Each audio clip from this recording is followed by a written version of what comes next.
Welcome to the deep dive. Today we're tackling, well, one of the really big, persistent questions in culture. The relationship between art and ethics. Is good art always good?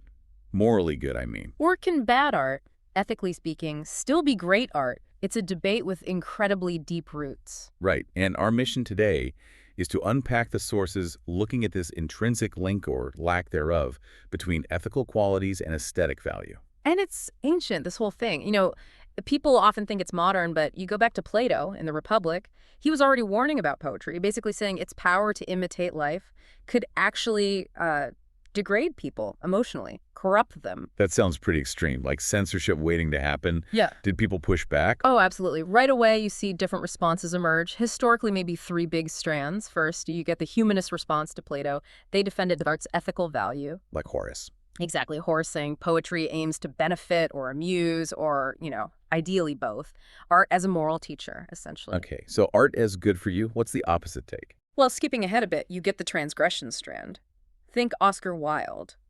For them, art is valuable precisely because it messes with conventional morality, challenges it. Wilde even said something about art decaying because people stopped lying, right? Suggesting art needs that freedom from morals.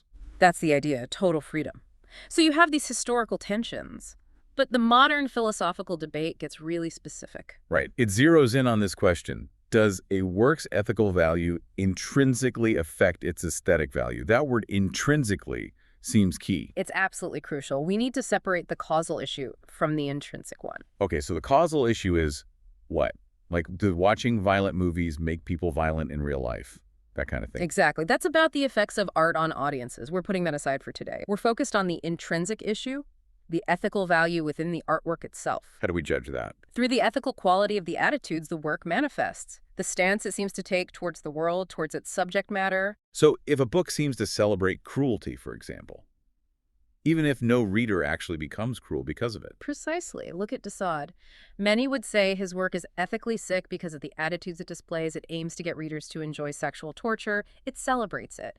That attitude is the intrinsic ethical problem, separate from any real-world impact. Okay, got it. Intrinsic attitude.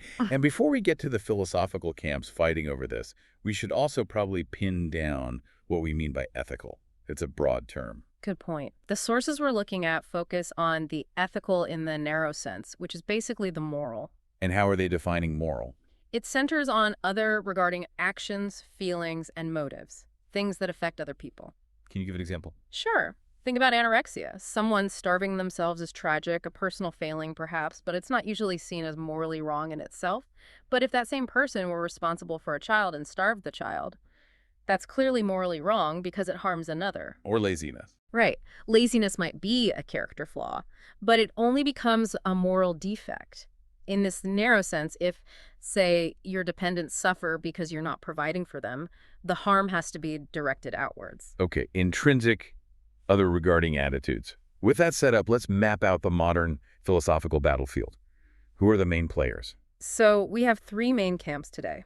First, autonomism. They say ethical qualities are always irrelevant to aesthetic merit. Art and morality are totally separate realms. Autonomous. Art for art's sake, basically. Pretty much. Then you have ethicism.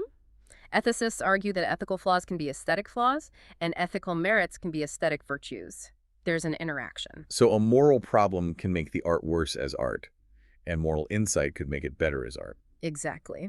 And then there's the third position, which throws a wrench in things. It's often called contextualism or sometimes immoralism. What's their angle? They agree with ethicists that there is a connection between ethical and aesthetic value, but crucially, they argue that sometimes an ethical defect can actually enhance a work's aesthetic value. So being morally bad could make the art better. In certain contexts, yes. They think the value relationship can sometimes flip. So those are the battle lines. Autonomism, ethicism, contextualism. That's helpful, but still pretty abstract. Let's make it concrete. The sources use a really interesting test case. Two paintings of Bathsheba, both done in 1654, hanging near each other in the Louvre. One by Rembrandt, one by his pupil, Willem Drost. Right. It's a great comparison. First, the story itself is important.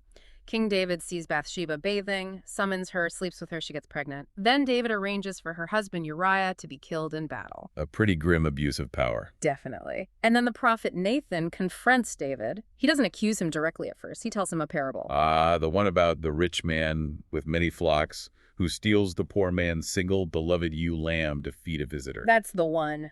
David gets furious, says the rich man deserves to die, and Nathan just points at him and says, "Thou art the man." And the sources make a great point here. Nathan's parable is itself an example of art delivering moral understanding. It shifts David's perspective, makes him see his own actions objectively. Exactly. Art forcing moral recognition. So, with that heavy moral backdrop, how do Drost and Rembrandt handle Bathsheba? Let's look at Drost first. Okay, what do we see in Drost's painting? You see this cool silvery light. It isolates a young woman with, well, conventionally flawless skin and body. Her eyes are kind of hooded, but they're looking directly out, right at the viewer, holding your gaze. Engaging the viewer directly. Very directly. And the brightest color point, really saturated, is her nipple. It draws the eye. Meanwhile, the letter from David, the royal command that kicks off the whole tragedy. It's tiny, almost just a prop in her hand. So what's the ethical reading of that presentation? What's the manifested attitude? The analysis is that Drost's painting basically erases Bathsheba as a victim. By having her meet the viewer's gaze so invitingly, maybe even coquettishly, she seems complicit in what's happening. It subtly shifts blame away from David and maybe lets the male viewer off the hook too. Like it's presenting her as wanting the attention. Kind of. The work seems designed to provoke illicit sexual interest in the viewer, which is hypocritical given the story condemns David's lust. It feels like a construct of male desire rather than an engagement with her situation. It's ethically quite shallow. Okay, stark contrast time. What about Rembrandt's Bathsheba, painted the same year? Totally different feel. Warm, golden, glowing light. Her body is modeled with incredible subtlety. And crucially, Rembrandt gives her this powerful sense of interiority. You feel you're looking at a real person who is deeply troubled, aware of the moral gravity of her situation. How does he achieve that sense of interiority? Look at the details. Her gaze is downcast, contemplative, maybe sad. There are subtle signs of modesty. Her legs are crossed. One hand gently holds a fold of cloth near her lap. She seems vulnerable, thoughtful. So Rembrandt isn't inviting lust, he's inviting empathy. Exactly. He invites empathy with her suffering, sympathy for her plight. The attention the painting calls for is a kind of moral attention, one that recognizes her humanity and her struggle, not just a narrow sexual interest. And the sources argue Rembrandt's is the greater painting because of this moral depth. Largely, yes. Because of its quality of moral attention, its sensitivity to her inner life, its richer, truer vision, it shows how moral and artistic qualities can be deeply intertwined. Drost is technically skilled, no doubt, but his painting feels hollow in comparison because of its moral shallowness. That comparison really hits home. It seems like a strong argument against autonomism right there. If ethical quality was totally separate, Drost's skill should put him on par, but the lack of moral depth makes his work seem lesser. It's a powerful illustration, and it sets us up perfectly to understand the philosophical arguments for ethicism, the view that these ethical qualities really do matter aesthetically. Okay, let's get into those arguments. The sources lay out three main ones. What's the first? The first is the moral beauty argument. It's quite straightforward, actually. Okay. The claim is simply that moral excellence, things like compassion, integrity, wisdom, sensitivity, is itself a kind of beauty of character. So if a work of art, through its artistic means, manifests these kinds of ethically good attitudes, it possesses a kind of beauty. Exactly. And since beauty is generally considered an aesthetic value, then manifesting moral goodness can be an aesthetic merit. It's a clever argument because even formalists who say only beauty matters in art should logically accept this if they agree moral beauty is a kind of beauty. And the flip side, moral defects are a kind of ugliness. That's the implication. Which brings us to the contextualist objection. They might say, okay, but what about a beautiful presentation of something evil? Doesn't the beauty of the presentation count? Like really well-shot violence in a film. Precisely. Think about Sam Peckinpah's The Wild Bunch. The slow-motion ballets of violence are technically brilliant, visually stunning in a way that's beautiful representation.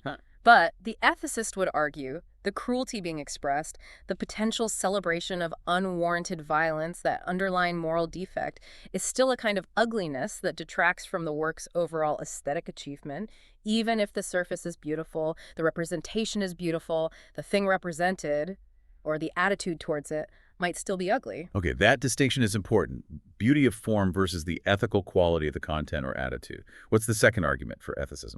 This one is the cognitive argument, focusing on ethical insight or understanding. Cognitive, meaning related to knowledge or learning. Yes.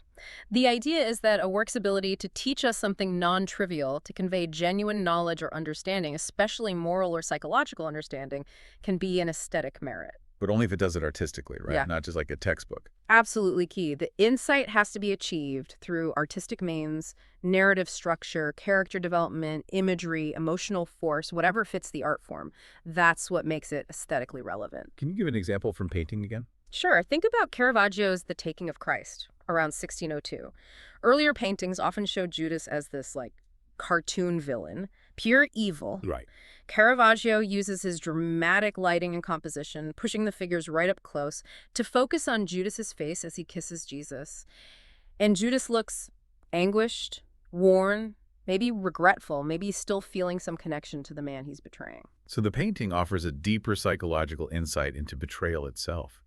That it's complex, not simple. Exactly. This profound psychological and moral insight, conveyed through Caravaggio's incredible painting skill, is a huge part of why it's considered such a masterpiece. The art delivers the knowledge. And literature. Think of William Styron's Sophie's Choice. Philosophers like Kant argue that truly irresolvable moral dilemmas don't exist. There's always a right answer if you reason correctly. A comforting thought, maybe, but not always true to life.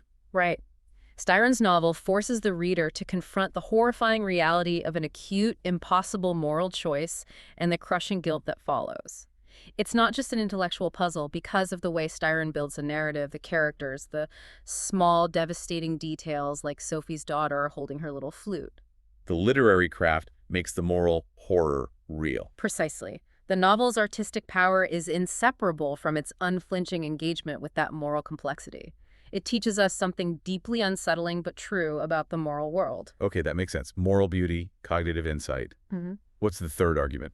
The third is the merited response argument. This one focuses on emotions and attitudes the artwork tries to evoke in the audience. How so? It argues that when a work prescribes certain responses, it wants you to feel admiration or pity or amusement or disgust. Its aesthetic success partly depends on whether those responses are actually merited or warranted. And whether they're merited depends partly on ethics. Yes. An artwork is aesthetically flawed, according to this argument, if it prescribes responses that are unethical. For example, if it tries to make you feel genuine pleasure at someone else's undeserved suffering, or tries to make you thrilled by something morally repugnant, like, say, the torture of a child. The response it's asking for is inappropriate, unwarranted. Exactly. Because it's unethical, it's unmerited. And asking for an unmerited response is an aesthetic flaw. The work fails in its aim, at least for a morally sensitive audience. This feels like where the contextualists would bring up dark humor, right? Vicious jokes that are still funny. That's their classic counterexample. They say, look, this joke is morally awful, but it's hilarious. The funniness overrides the ethical flaw. It's an aesthetic win. So how does the ethicist respond to that? Does the nastiness just make it not funny at all? Not necessarily. The ethicist's reply isn't usually that the immorality completely destroys the humor. Instead, they argue the humor is aesthetically flawed insofar as it is vicious. Meaning, it might be funny, but it's a crude or sick kind of humor. That's a qualitative judgment about the kind of humor it is, an aesthetic flaw.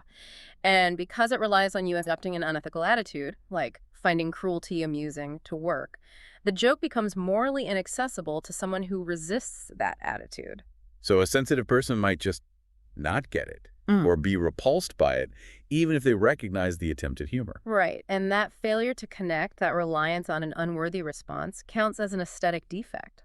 It might be funny in a low sense, but not in the highest sense. Okay, so summing up these three arguments, moral beauty says goodness can be beautiful, cognitive insight says moral understanding gained through art is valuable, and merited response says art fails aesthetically when it asks for unethical feelings.